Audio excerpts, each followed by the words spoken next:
नंदा भजो रे मन गोविंदा, नटवर नागर नंदा भजो रे मन गोविंदा, श्याम सुंदर मुख चंदा भजो रे मन गोविंदा, नटवर नागर नंदा भजो रे मन गोविंदा, गोविंदा गोविंदा, नटवर नागर नंदा भजो रे मन गोविंदा, तू ही नटवर तू ही मन गोविंदा, माधव मोहन मुकुंदा भजो रे मन गोविंदा, नटवर नागर नंदा भजो रे मन। इनको जो जान जाता है वही वास्तविक ज्ञानी है।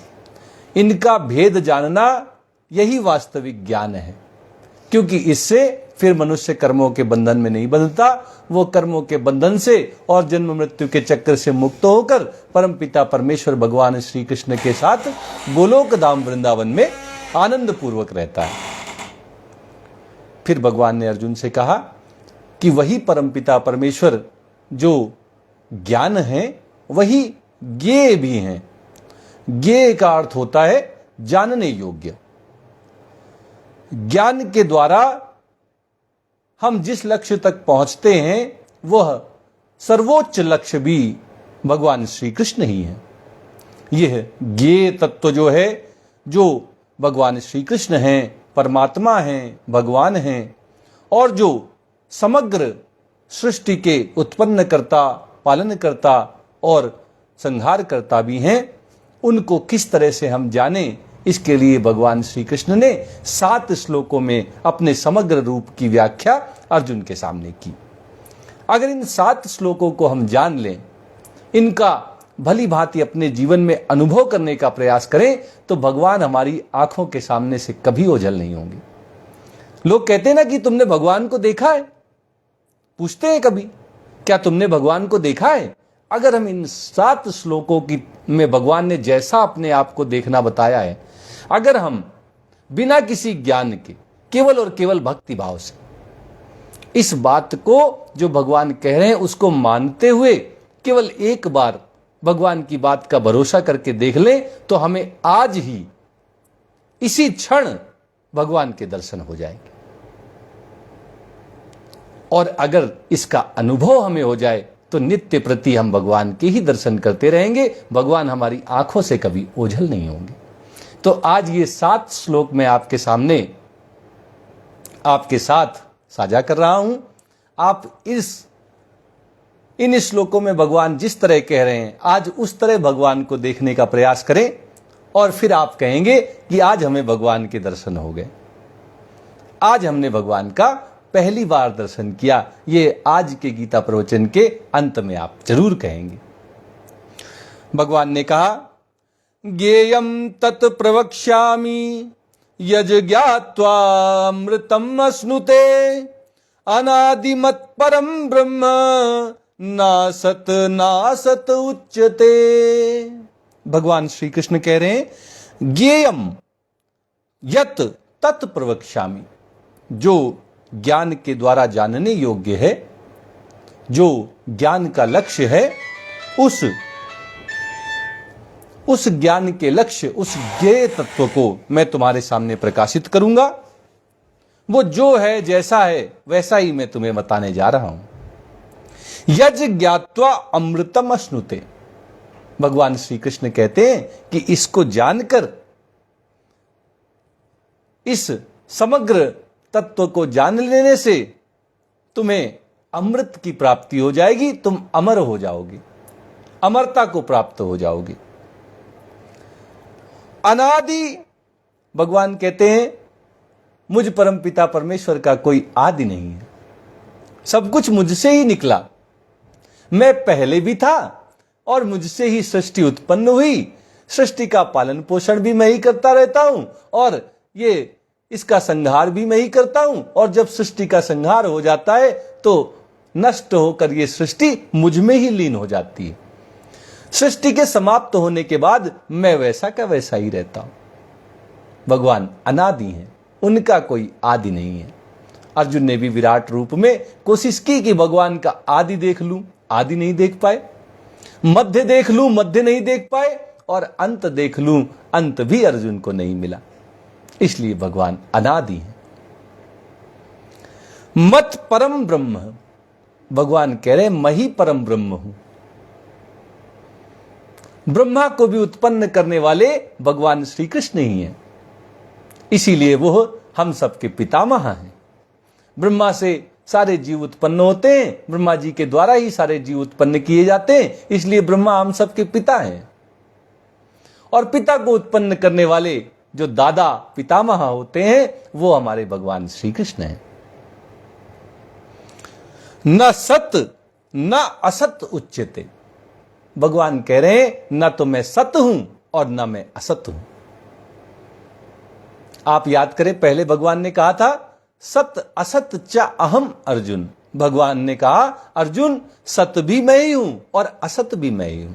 सत जो स्थायी है, स्थिर है, शाश्वत है, सनातन है, जैसे कि आत्मा और परमात्मा, ये है सत।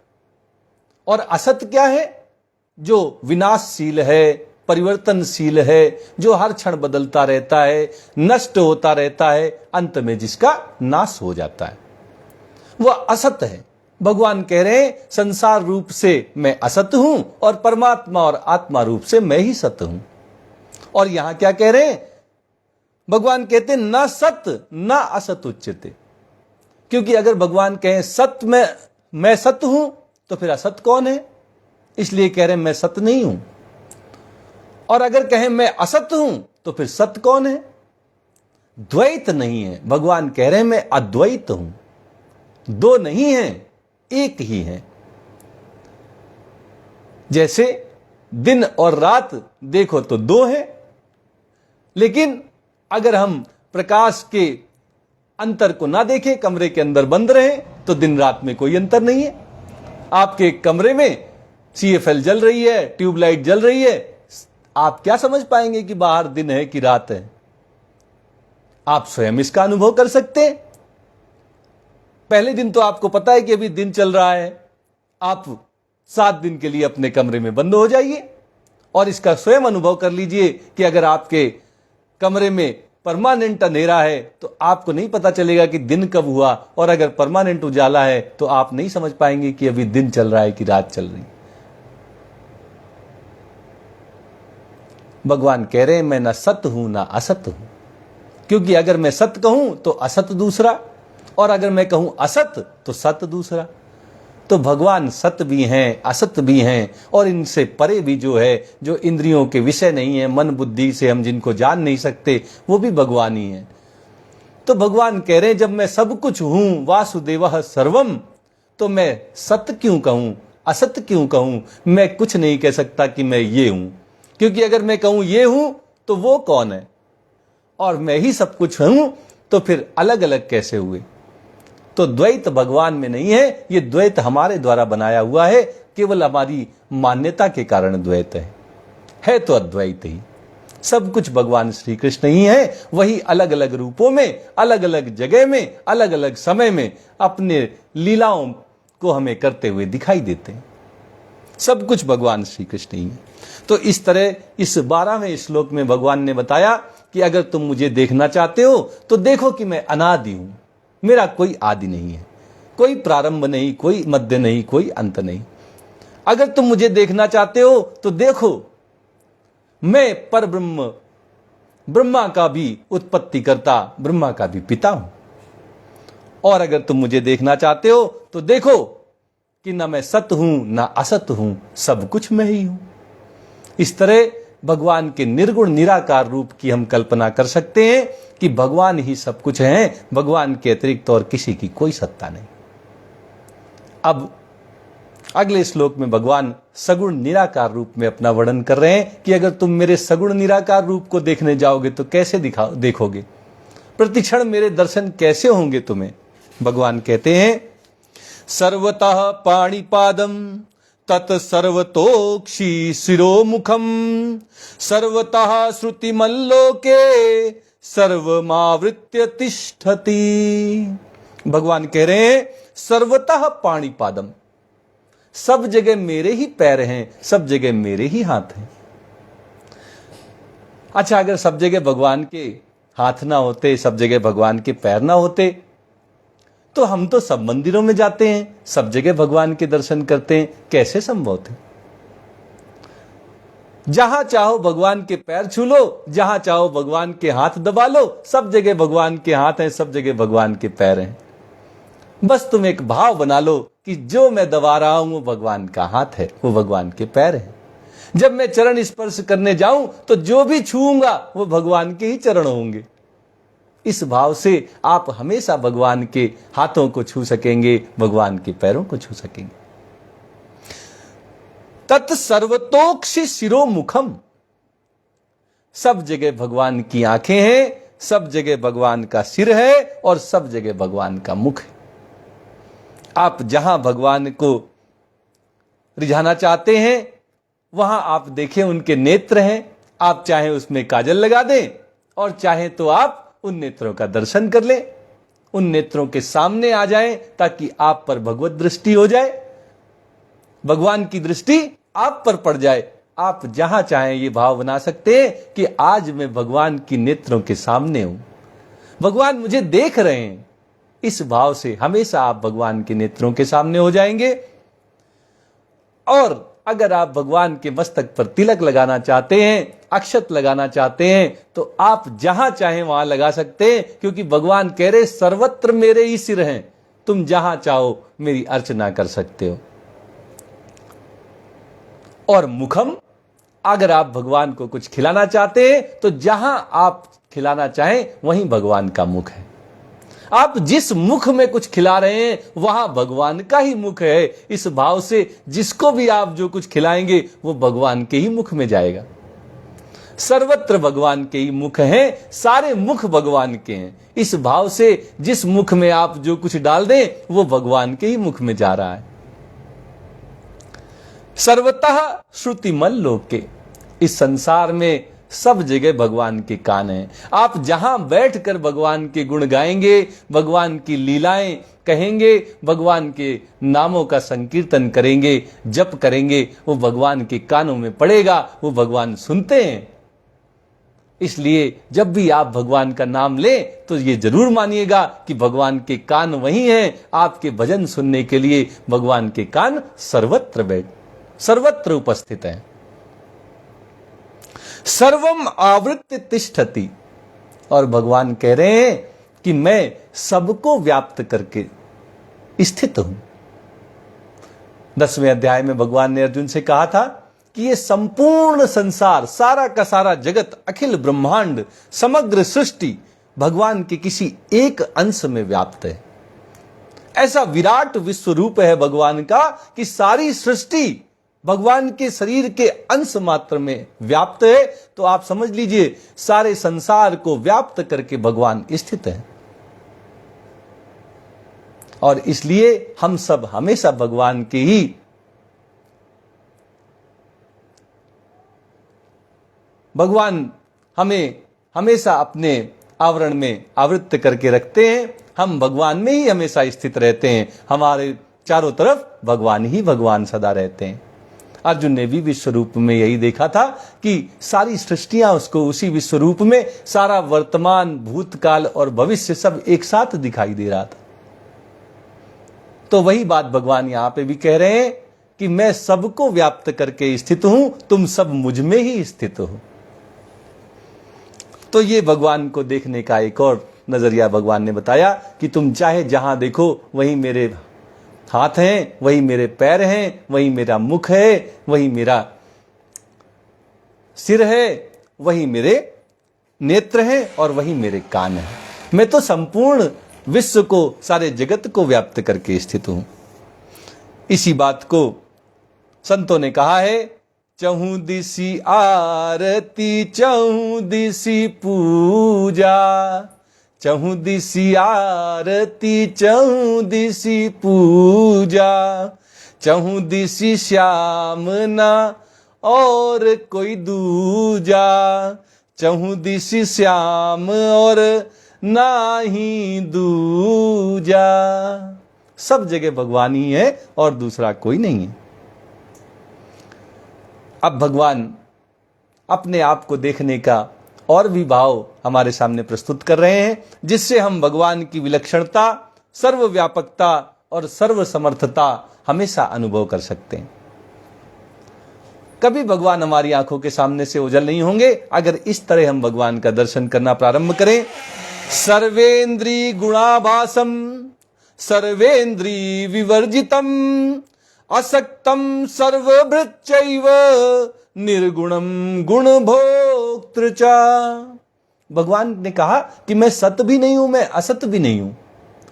इसका मतलब कोई एक भगवान कोई एक विषय नहीं है। किसी भी सिक्के के दोनों पहलू भगवान ही हैं। अगर हम इंद्रियों को देखें तो भगवान कहते हैं कि सर्व इंद्रिय गुणाभासम, मैं ही सभी इंद्रियों के विषयों को प्रकाशित करने वाला हूं। आंख अगर देखती है, कान अगर सुनते हैं, जिह्वा अगर रसास्वादन करती है और हमारी नासिका अगर सुगंध और दुर्गंध का अनुभव कर पाती है, तो ये सब केवल और केवल भगवान के ही कारण है।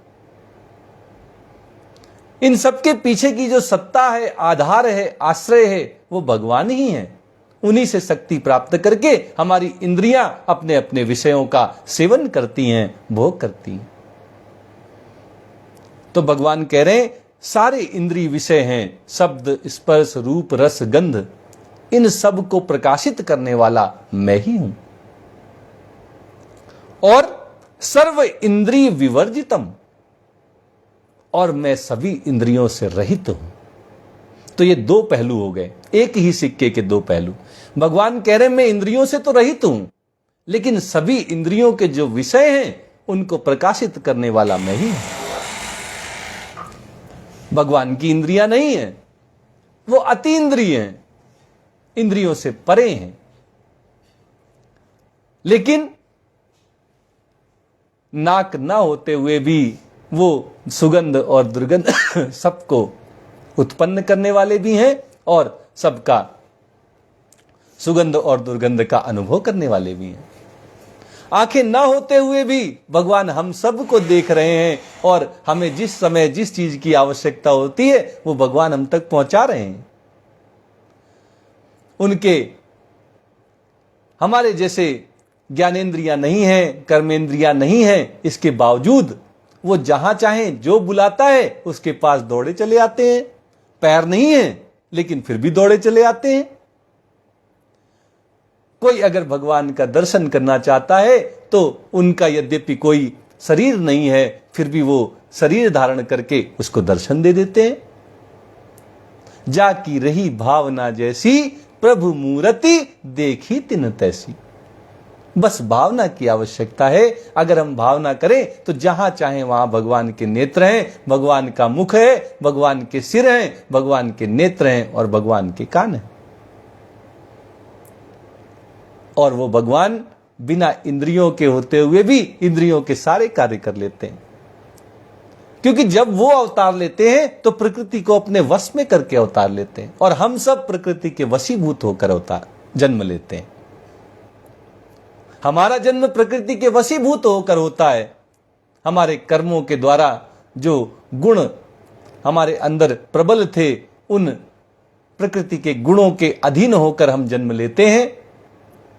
लेकिन भगवान प्रकृति को अपने अधीन करके अपनी योग माया से अवतार लेते हैं। यही भगवान के अवतार और हम सबके जन्म में अंतर है। तो बिना इंद्रियों के भी वो सब इंद्रियों वाले कार्य कर लेते हैं। असक्तम सर्वभृत चैव, भगवान कहते हैं कि मैं सबका पालन पोषण करता हूं। सबका पालन पोषण करने वाले होते हुए भी, सबके हितैषी होते हुए भी, सबके सुहृद होते हुए भी भगवान कह रहे हैं असक्तम, मैं असक्त हूं। आसक्ति, ममता, मोह इनमें नहीं पड़ता। सबका पालन पोषण करने वाले भगवान किसी के प्रति मोह नहीं रखते, किसी से ममता नहीं रखते, किसी के प्रति राग और आसक्ति नहीं रखते। निर्गुणम गुण भोक्तृ च। भगवान कह रहे हैं मैं तो निर्गुण हूं, त्रिगुणातीत हूं, प्रकृति के तीनों गुणों सतोगुण, रजोगुण और तमोगुण से परे हूं। ये गुण मुझसे उत्पन्न होते हैं लेकिन ये मुझ में नहीं है, ये भगवान ने कहा।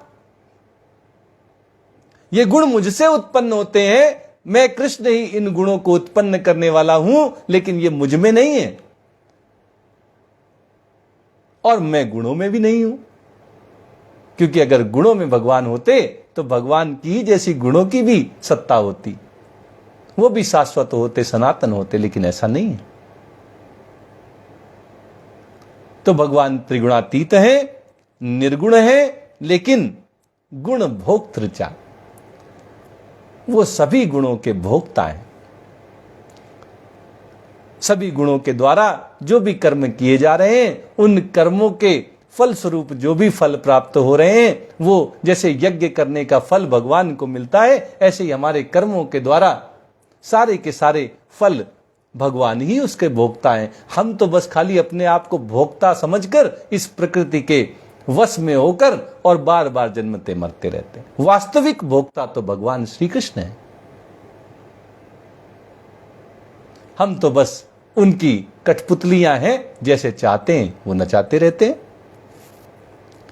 तो इस श्लोक के माध्यम से भगवान श्री कृष्ण अपने आप को दोनों रूपों में दिखा रहे हैं। कह रहे हैं मैं इंद्रियों के विषयों का प्रकाशित करने वाला भी हूं और मैं इंद्रियों से रहित भी हूं।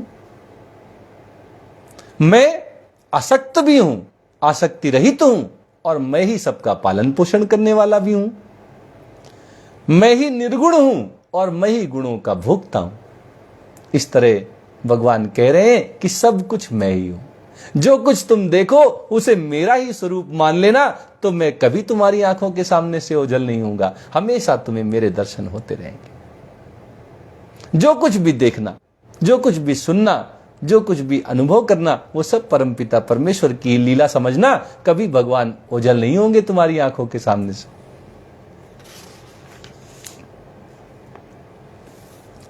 और भगवान कहते हैं बहिर्अन्तश्च भूतानां अचरं चरमेव च सूक्ष्मत्वात् तत् विज्ञेयं दूरस्थं चान्तिके च तत्। भगवान कह रहे बहिर्अन्तश्च भूतानां, प्राणियों के भीतर और प्राणियों के बाहर मैं ही स्थित हूं। भगवान सबके हृदय में परमात्मा रूप में विराजते हैं, इसलिए भगवान कह रहे हैं कि सभी प्राणियों के अंदर में मैं रहता हूं और बाहर भी भगवान ही भगवान है। जब भगवान कह रहे हैं कि वासुदेवः सर्वम, तो सर्वत्र भगवान ही है। हमारे अंदर भी भगवान, हमारे बाहर भी भगवान, सभी प्राणियों के अंदर और बाहर भगवान ही भगवान है। तो अंदर बाहर का जो भेद है वो भी भगवान का नहीं है, हमारा बनाया हुआ है। अचरम चरमेव च, जो चर है और जो अचर है, जो जड़ है और जो चेतन है, जो परिवर्तनशील है और जो सदा एक रस रहने वाला है, सदा एक सा रहने वाला है, वो सब भी परमात्मा ही है। जड़ अर्थात जो 5 भौतिक तत्व हैं जो हमें दिखाई देते हैं, पृथ्वी, जल, अग्नि, वायु और आकाश, इनमें भी परमपिता परमेश्वर ही विराजते हैं। और जो सारे के सारे जीव हैं, चाहे वो पक्षी हों, पशु हों, कीड़े हों, जलचर हों, नभचर हों, सारे के सारे जीवों में वो परमात्मा ही स्थित है। सूक्ष्मत्वात् तत्विज्ञेयम्, भगवान कह रहे हैं कि जो सबसे सूक्ष्म है, वो सबसे सूक्ष्म तत्व भी भगवान ही है। और आज तो दुनिया ने जो सबसे छोटा पार्टिकल खोज निकाला, उसका नाम भी गॉड पार्टिकल रख दिया। भगवान तो गीता में यही कहते आए हैं, आज दुनिया उसको मान रही है, सबसे छोटे पार्टिकल को गॉड पार्टिकल कह रही है। और भगवान ने गीता में वर्षों पहले ये बात कह दी थी कि सूक्ष्मत्वात् तत् अविज्ञेयम्, इतने भगवान सूक्ष्म हैं कि सूक्ष्मता के कारण वो जाने नहीं जा सकते। अब विज्ञान इस निष्कर्ष पर पहुंचा है कि गॉड पार्टिकल है, जो सब पार्टिकल्स के बीच में जगह है, वहां पर वो है जिसको जाना नहीं जा सकता, जो हमारे मन, इंद्रियों और बुद्धि का विषय नहीं है। भगवान कहते हैं इतना सूक्ष्म तत्व हूं कि कोई उसको जान नहीं सकता। सूक्ष्मत्वात् तत् अविज्ञेयम दूरस्थम चान्तिके च तत्। और भगवान कह रहे हैं कि दूर से दूर और नजदीक से नजदीक जो कुछ भी है वो सब मैं ही। अगर कोई भगवान से दूरी बना ले तो भगवान इतने दूर हैं कि कभी उसको दर्शन नहीं मिलेंगे, कभी उसको भगवान के दर्शन नहीं होंगे। और अगर कोई भगवान की तरफ सम्मुख हो जाए, भगवान के सम्मुख हो जाए, भगवान की तरफ दृष्टि कर ले, तो भगवान इतने नजदीक है कि उसकी आंखों से कभी ओझल नहीं होंगे। दूर से दूर और पास से पास भगवान ही भगवान है। तो भगवान इस श्लोक के माध्यम से भी अपनी सर्वव्यापकता बताते हुए कहते हैं कि देखो भैया, अगर तुम मुझे हमेशा देखना चाहते हो तो मुझे वंशी बजाने वाले कृष्ण रूप में मत देखने की कोशिश करना, नहीं तो हमेशा नहीं दिखाई दूंगा। तुम मुझे देखना कि सभी प्राणियों के अंदर और बाहर केवल भगवान श्री कृष्ण ही है। जड़ पदार्थों में भी भगवान श्री कृष्ण है और चेतनों में भी भगवान श्री कृष्ण ही हैं। जो इतने सूक्ष्म हैं, इतने सूक्ष्म हैं कि जाने नहीं जा सकते, वो भगवान श्री कृष्ण हैं। और सबसे दूर भगवान श्री कृष्ण हैं, सबसे पास भगवान श्री कृष्ण ही हैं। इस तरह अगर तुम भगवान श्री कृष्ण के दर्शन करोगे तो कभी भगवान तुम्हारी आंखों से ओझल नहीं होंगे, हमेशा आंखों के सामने बने रहेंगे। सब कुछ भगवान ही है। ये बात भगवान अलग अलग शब्दों से, अलग अलग उदाहरणों से अर्जुन के माध्यम से हम सबको समझा रहे हैं कि अगर हमेशा भगवान को जानना चाहते हो, देखना चाहते हो, अनुभव करना चाहते हो, तो केवल और केवल वंशीधर, केवल और केवल गोपाल, केवल और केवल गोविंद, इन रूपों में भगवान के दर्शन मत करने की कोशिश करना, नहीं तो अधूरे अधूरे दर्शन हो जाएंगे। अगर समग्र रूप में भगवान के दर्शन करोगे तो हमेशा भगवान तुम्हारे सामने रहेंगे। एक क्षण के लिए भी भगवान तुमसे बचकर नहीं छुप पाएंगे, हमेशा तुम्हारे सामने ही रहेंगे। अविभक्तम च भूतेषु विभक्तमिव च स्थितम भूतभृच्च तज्ज्ञेयम ग्रसिष्णु प्रभविष्णु च। अब भगवान और व्यापकता के साथ अपना वर्णन कर रहे हैं। कह रहे हैं अविभक्तम, यद्यपि मैं अविभक्त हूं, मेरे कोई विभाग नहीं है, मुझ में कोई भेद नहीं है, अभेद हूं मैं टुकड़ों में बटा हुआ नहीं हूं, अविभक्त हूं। फिर भी अविभक्तम च भूतेषु विभक्तमिव च स्थितम, लेकिन फिर भी मैं सभी प्राणियों में विभक्त रूप में स्थित हुआ तुम्हें प्रतीत होता हूं, तुम्हें जान पड़ता हूं। भगवान सबके हृदय में है, तो क्या भगवान इतने सारे हो गए कि अलग अलग भगवान सबके हृदय में बैठे हुए? ये तो भगवान का विभक्त रूप हम देख रहे हैं। भगवान कह रहे हैं यद्यपि मैं अविभक्त हूं, टुकड़ों में नहीं बटा हूं, लेकिन फिर भी जब मैं प्राणियों के अंदर दिखाई देता हूं तो कोई देखने वाला यही सोचता है कि भगवान तो विभक्त हैं। सभी प्राणियों में थोड़े थोड़े से भगवान के गुण हैं। भगवान कह रहे हैं तुम ऐसी सोच मत रखना, जो प्राणियों में है वो मेरी छवि है, मेरा अंश है, लेकिन मैं स्वयं केवल और केवल एक हूं। मैं भगवान श्री कृष्ण अविभक्त हूं, मैं टुकड़ों में नहीं बटा। अगर घड़े रखे हैं, बहुत सारे थालियां रखी है, परात रखी है, आप किसी चीज में पानी भर दीजिए। अब सूर्य देवता उदय हो गए हैं, सभी थालियों में, सभी परातों में, सभी घड़ों में जिनमें जल भरा हुआ है, आपको सूर्य के ही दर्शन होंगे, उनका ही प्रतिबिंब दिखाई देगा। यद्यपि वो सूर्य अविभक्त हैं, एक हैं, लेकिन फिर भी सभी परातों में, सभी थालियों में, सभी मटकों में, सब में, सभी घड़ों में वही सूर्य दिखाई देंगे। तो आप ये ना सोचें कि सूर्य हजार हो गए, सूर्य करोड़ों हो गए, सूर्य तो एक ही है। ऐसे ही भगवान श्री कृष्ण कह रहे हैं कि सभी प्राणियों में स्थित रहने वाला मैं कृष्ण एक ही हूं, मैं अविभक्त हूं। और कह रहे हैं भूत भृत च तत्ज्ञेयम ग्रसिष्णु प्रभ विष्णु चा।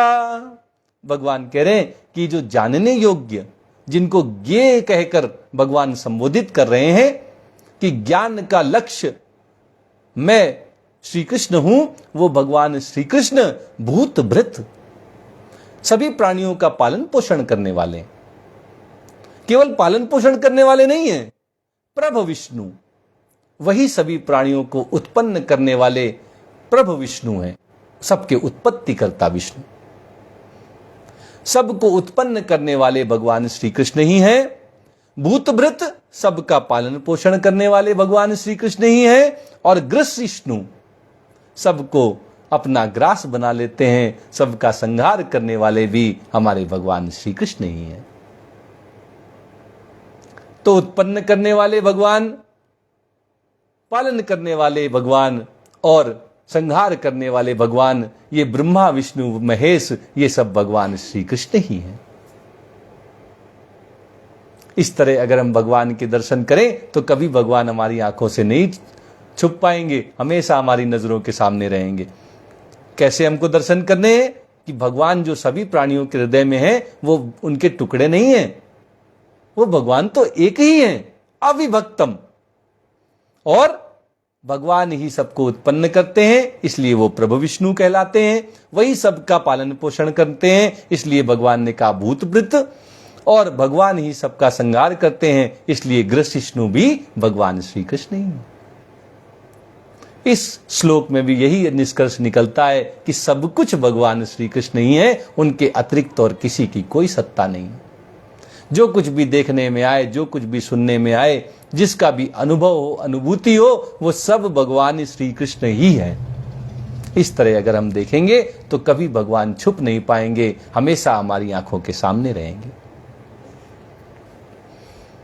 आगे भगवान कहते हैं ज्योतिषामपि तद ज्योति तमसा परमुच्यते ज्ञानम ज्ञेयम ज्ञानगम्यम हृदय सर्वस्य विष्टितम। भगवान कह रहे हैं कि मैं परमपिता परमेश्वर भगवान श्री कृष्ण ज्योतिषाम तत् ज्योति, जो प्रकाशित करने वाली वस्तुएं हैं उनको भी प्रकाशित करने वाला मैं ही हूं। ज्योतियों का भी ज्योति, परम ज्योति भगवान श्री कृष्ण है। जैसे दृश्य को प्रकाशित करने वाला कौन है? दृश्य हम किसकी वजह से देख पाते हैं? दृश्य को प्रकाशित करने वाली हमारी आंखें। जो शब्द हैं उनको प्रकाशित करने वाला कौन है? हम किसकी वजह से, किसकी सहायता से शब्दों को सुन पाते हैं? ये हमारे कान हैं। हम किसकी सहायता से रसों का आस्वादन कर पाते हैं? हम वस्तुओं का, पदार्थों का स्वाद किस की सहायता से ले पाते हैं? ये हमारी जिह्वा है। इसी तरह हमारी जो ज्ञानेंद्रियां हैं वो अपने अपने विषयों का ज्ञान कराने वाली उनकी ज्योति हैं, उनके प्रकाशक हैं। और इन इंद्रियों का प्रकाशक कौन है? इन इंद्रियों का प्रकाशक मन है। मन के द्वारा हम सभी इंद्रियों को जान पाते हैं।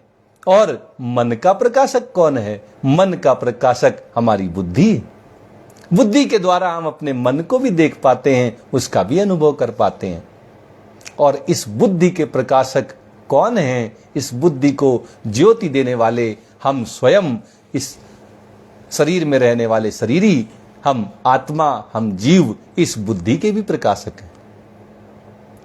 और हमारे इस आत्मा के, इस जीव के, इस शरीरी के, इस देही के प्रकाशक भगवान श्री कृष्ण है, परमात्मा है। भगवान कहते हैं कि मैं ज्योतिषामपि ज्योति। इंद्रियां इंद्रिय विषयों को प्रकाशित करती हैं, उनकी ज्योति हैं।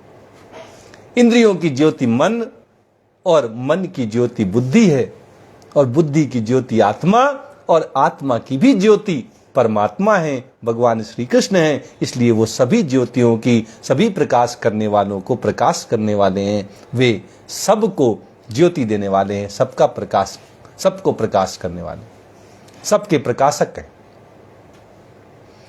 ज्ञानम तमसा परमुच्यते, भगवान कह रहे हैं कि मैं तमस से, अंधकार से परे हूं। अज्ञान भगवान को छू नहीं सकता, अंधकार भगवान को छू नहीं सकता। पृथ्वी पर दिन रात होते हैं, क्या सूर्य में भी दिन और रात होते हैं? अरे वहां तो कभी रात नहीं होती, कभी अंधेरा नहीं होता। हमारी बुद्धि में कभी ज्ञान होता है, कभी अज्ञान होता है, लेकिन भगवान में कभी अज्ञान नहीं आता, हमेशा ज्ञान ही ज्ञान रहता है। वो ज्ञान की सीमा है, ज्ञान के स्रोत हैं, ज्ञान का लक्ष्य है। भगवान कहते हैं कि तमसा परम उच्यते, मैं अंधकार और अज्ञान से परे हूं, ये मुझे छू तक नहीं सकते, मैं इनसे रहित हूं। ज्ञानम, ज्ञान भी भगवान है। विषयों का ज्ञान भगवान की ही कृपा से हो सकता है, भगवान की कृपा के बिना नहीं हो सकता। कहते हैं वेद भगवान के ही मुख से निकले, उनके श्वास से निकले, इसलिए ज्ञान भगवान है।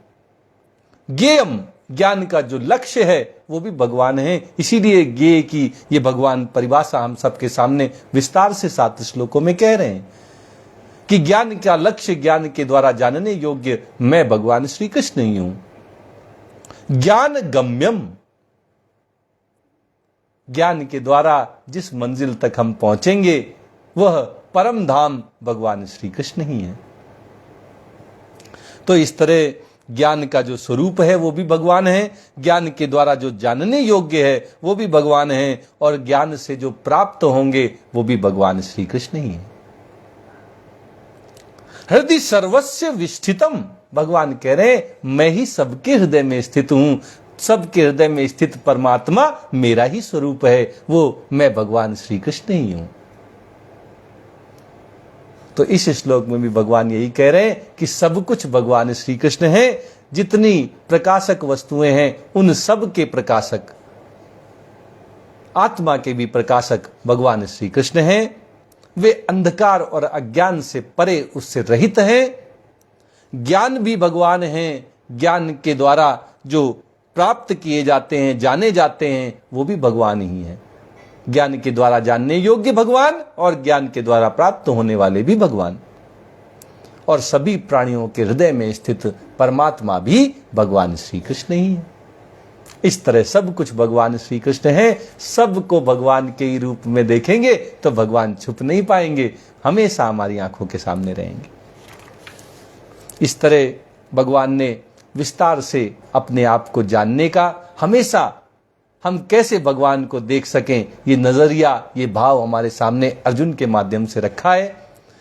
मुझे पूरा विश्वास है कि अगर आप इस तरह से भगवान को देखने का प्रयास कर रहे थे तो आपने भगवान के दर्शन कर लिए होंगे, क्योंकि जहां जहां नजर जाएगी वहां वही नजर आएंगे, क्योंकि भगवान के अतिरिक्त और कुछ नहीं है, वे ही हैं सर्वत्र। अब भगवान इस क्षेत्रज्ञ और ज्ञेय का जो वर्णन हुआ है इसका उपसंहार करते हुए कहते हैं, इति क्षेत्रम तथा ज्ञानम ज्ञेयम चोक्तम समासतः मदभक्त एतत् विज्ञाय मदभावायोपपद्यते। भगवान कहते हैं इति क्षेत्रम तथा ज्ञानम ज्ञेयम चोक्तम समासतः। अर्जुन से कहते हैं कि मैंने संक्षेप में बताया है।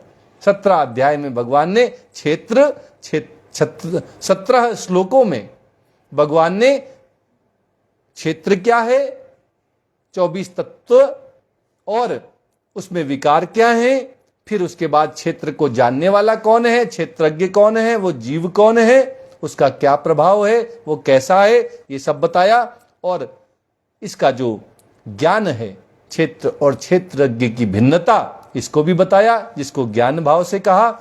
और फिर ज्ञान के द्वारा जो जानने योग्य परमात्मा है उनको कैसे हमेशा अपनी नजरों के सामने हम रख सकते हैं, ये बताते हुए भगवान ने ज्ञेय तत्व को ज्ञान के द्वारा जानने योग्य अपने स्वरूप को समग्र रूप में हम सबके सामने प्रस्तुत किया। भगवान कहते हैं, संक्षेप में मैंने तुम्हें क्षेत्र क्षेत्रज्ञ ज्ञान और ज्ञेय का विषय समझा दिया है। इसकी महिमा बताते हुए भगवान कहते हैं, मद भक्त एतत् विज्ञाय, इसको जानकर, इस विज्ञान को जो अनुभव करने योग्य है उसको विज्ञान कहते हैं। ज्ञान जो शास्त्रों में, पुराणों में, वेदों में लिखा हुआ है वो ज्ञान है, और जो इसका अनुभव हो जाए वो अनुभव करने योग्य जो है वो विज्ञान कहलाता है। जिसका अनुभव हम कर सकते हैं वो विज्ञान है। भगवान कह रहे हैं, जब एक बार मेरे बताए हुए इन 17 श्लोकों में जो क्षेत्र क्षेत्रज्ञ ज्ञान और ज्ञेय हैं, इनका किसी को अनुभव हो जाता है, ऐसा मेरा भक्त मद भावाय उपपद्यते, मेरे ही भाव को प्राप्त हो जाता है, मेरे ही स्वरूप को प्राप्त हो जाता है, उसको भगवत प्राप्ति हो जाती है, वो भगवत धाम गोलोक वृंदावन को पहुंच जाता है। इतना महत्वपूर्ण ये विषय 17 श्लोकों में भगवान ने हम सबके सामने रखा है। भगवान भक्त वत्सल हैं, सच्चिदानंद स्वरूप हैं, और हमारे सबके सुहृद हैं, हितैषी हैं। हमारे हित के लिए ही, हमारे कल्याण के लिए ही भगवान ने इन सब विषयों को हमारे सामने रखा है। आज गीता का प्रवचन यहीं तक होगा। मुझे पूरा भरोसा है कि आज भगवान ने जिन शब्दों से अपने आप को परिभाषित किया है, अगर आप उसी रूप में भगवान को देखते हुए आज के इस प्रवचन में जुड़े रहे तो अब तक आपको भगवान के दर्शन हो गए होंगे। आइए एक भगवान का एक भजन करते हुए आज इस सत्र को संपन्न करते हैं।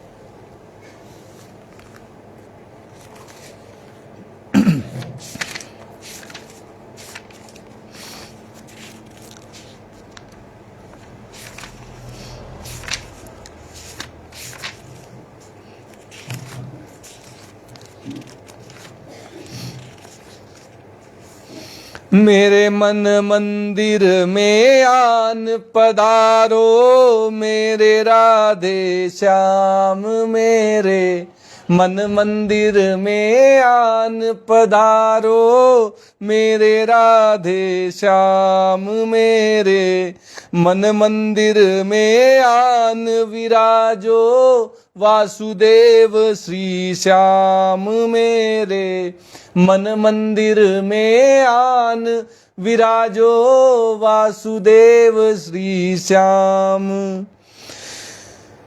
मेरे मन मंदिर में आन विराजो, वासुदेव श्री श्याम, मेरे मन मंदिर में आन विराजो, मेरे राधे श्याम। हो जाता है सब आसान, तेरा ध्यान धरूं जब श्याम, हो जाता है सब आसान, तेरा ध्यान धरूं जब श्याम, मेरे मन मंदिर में आन पधारो, मेरे राधे श्याम, तेरी छवि मैं खूब निहारूं, मोर मुकुट से तुझे संवारूं, तेरी छवि मैं खूब निहारूं, मोर मुकुट से तुझे संवारूं, बाजे जब बंसी की तान, नमन करूं तुमको आठों याम, बाजे जब बंसी की तान, नमन करूं तुमको आठों याम, मेरे मन मंदिर में आन विराजो, मेरे राधे श्याम, मेरे मन मंदिर में आन विराजो, वासुदेव श्री श्याम। अर्जुन को देकर दिग्दर्शन, रणभूमि को साधा प्रतिक्षण, अर्जुन को देकर दिग्दर्शन, रणभूमि को साधा प्रतिक्षण, मुझे भी पार लगा दो घन श्याम, बसो मेरे अंतर मन में श्याम मेरे। मन मंदिर में आन विराजो मेरे राधे श्याम मेरे। मन मंदिर में आन विराजो वासुदेव श्री श्याम। राधा प्रेम की आस लगाए, जोगन बन मीरा तुमको ध्याए। राधा प्रेम की आस लगाए, जोगन बन मीरा तुमको ध्याए। हो प्रभु मैं चाहूं एक वरदान, विराजो कंठ में मेरे श्याम। प्रभु मैं चाहूं एक वरदान, कंठ में आप विराजो श्याम। करता नित में तुम्हारा ध्यान, पधारो नंद गोपाला श्याम। करता नित में तुम्हारा ध्यान, पधारो नंद गोपाला श्याम मेरे। मन मंदिर में आन विराजो मेरे राधे श्याम मेरे। मन मंदिर में आन विराजो वासुदेव श्री श्याम। जय श्री कृष्णा, जय श्री कृष्णा, जय जय श्री राधा कृष्णा।